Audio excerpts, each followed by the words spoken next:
Good morning dear student.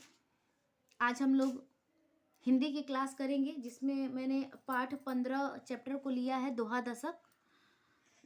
तो इसमें 12 1 2 3 4 5 6 7 8 9 10 total 10 दोहे हैं। तो मैं आप लोग को 2 वीडियो के माध्यम से इस दोनों 10 दोहों को समाप्त कर दूंगी। तो आज हम केवल 5 दोहे पढ़ेंगे।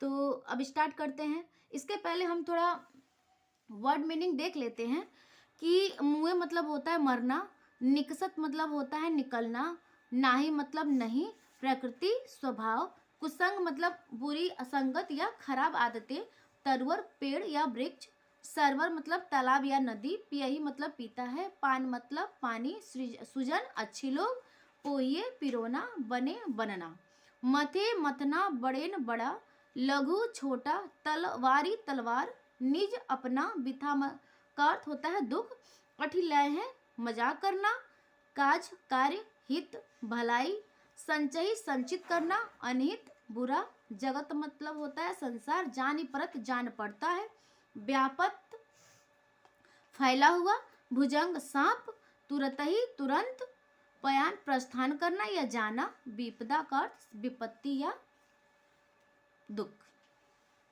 अब आगे हम लोग बढ़ते हैं। अब हमें पढ़ना है दोहा दशक। इसके लेखक हैं या रचयिता हैं रहीमदास जी।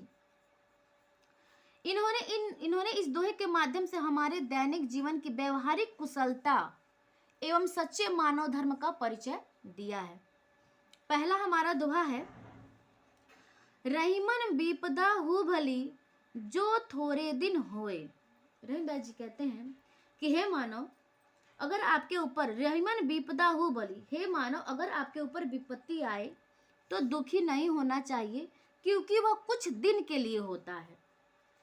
हित अनहित या जगत में जानी परत सब कोय।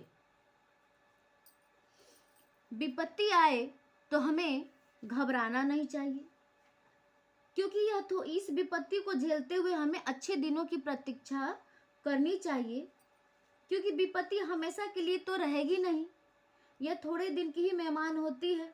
पर सबको पता चल जाता है कि कौन अपना है इस संसार में और कौन पराया है, या कौन हितकारी है और कौन अहितकारी। अर्थात रहीमदास जी कहते हैं कि अगर विपदा आए, कोई मुसीबत आए तो वह थोड़े दिन के लिए आती है, और इसी समय सब ये पता चल जाता है कि कौन हमारे लिए हितकारी है और कौन हमारे लिए अहितकारी है।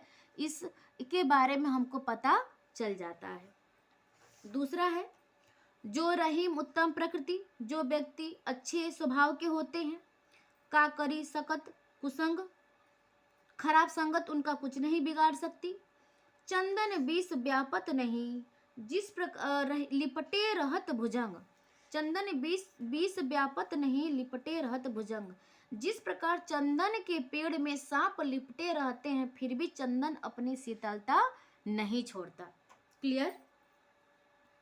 अब आगे बढ़ते हैं कि रहीमन धागा प्रेम का, मत तोड़ो चटकाए, टूटे पै फिर ना जुरे, जुरे गांठ परी जाए। रहीमदास जी ने कहा कि हमें अपने दोस्तों या जिससे हम प्रेम करते हैं, जिसको हम मानते हैं, जिसका सम्मान करते हैं, अगर वह रूठ जाता है उसे मना लेना चाहिए। उन्होंने कहा कि क्षणिक आवेश में आकर, कुछ समय या क्षणिक आवेश में आकर प्रेम रूपी नाजुक धागे को कभी तोड़ना नहीं चाहिए।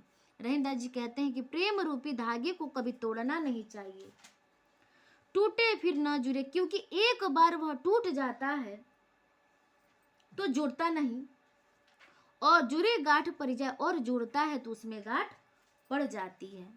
अर्थात हमें अपने सगे संबंधियों से हमेशा प्रेम से का व्यवहार करना चाहिए, हमेशा प्रेम से रहना चाहिए।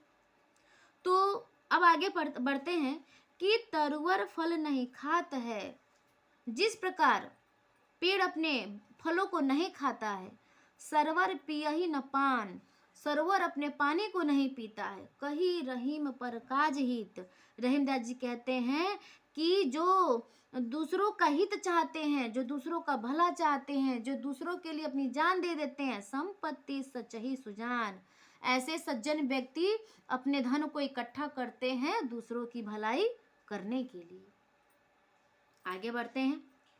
टूटे सुजन मनाइए जो टूटे सौ बार, रहीमन फिर पोहिए टूटे मुक्ताहार।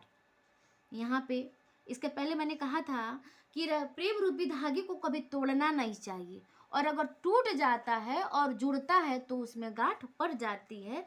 तो उसी बातों से संबंधित यहाँ पे रहीमदास जी ने कहा है कि हमारे प्रियजन, हमारे सज्जन व्यक्ति, हम जिससे प्रेम करते हैं, जिसको सम्मान देते हैं, जिसको मानते हैं, अगर वह हमसे रूठ जाते हैं, अगर वह 100 बार रूठते हैं तो हमें 100 बार मनाना चाहिए, क्योंकि रहीमन फिर पोइए टूटे मुक्ताहार। अगर मुक्ताहार की मोतियां टूट के बिखर जाती है तो भी हम उसे बार बार पिरोते हैं, क्योंकि हम उस माला को फेंकना नहीं चाहते, क्योंकि उस माला से हम प्रेम करते हैं। ठीक उसी प्रकार हमें अपने सज्जन व्यक्तियों को, अपने संबंधियों को अगर वो 100 बार उठ जाते हैं तो उन्हें 100 बार मनाना चाहिए, क्योंकि अगर हमारा मुक्ताहार टूट भी जाता है तो उसे हम बार बार पिरो कर अपने पास सुरक्षित रख लेते हैं।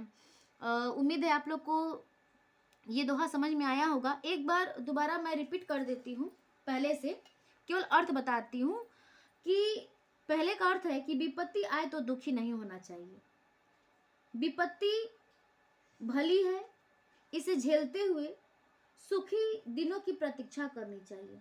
विपत्ति हमेशा के लिए तो रहेगी नहीं, लेकिन इस विपत्ति के समय में ही कौन हमारा अपना है, कौन पराया है, या कौन हितकारी है, कौन अहितकारी है, हमें सब कुछ पता चल जाता है। दूसरा है कि जो व्यक्ति उत्तम प्रकृति के होते हैं उन्हें खराब कुसंगति भी कुछ बिगाड़ नहीं सकती। जिस प्रकार चंदन के पेड़ में सांप लिपटे रहते हैं पर चंदन अपनी शीतलता को नहीं छोड़ता।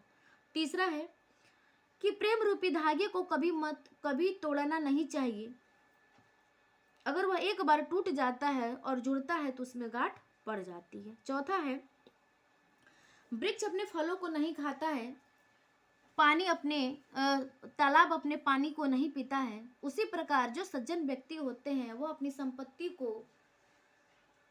का संग्रह करते हैं दूसरों की भलाई के लिए, दूसरों को का भला करने के लिए। पांचवा है कि जो हमारे चाहने वाले होते हैं, जो हमारे सज्जन होते हैं, जो हमारे हितैषी होते हैं, अगर वह रूठ जाते हैं तो उन्हें हमें 100 बार मनाना चाहिए। जिस प्रकार अगर हमारा मुक्ताहार टूट जाता है तो उसे हम बार बार पिरोते हैं और बार बार उसे सजो कर रखते हैं। उम्मीद है कि आप लोग को दोहा दशक की ये 5 दोहे समझ में आ गए होंगे, और कोई भी आप लोग को दिक्कत होता है समझने में तो आप मुझे कमेंट कर सकते हैं, और आप लोग मेरे चैनल को सब्सक्राइब भी कीजिए और लाइक और शेयर भी कीजिए।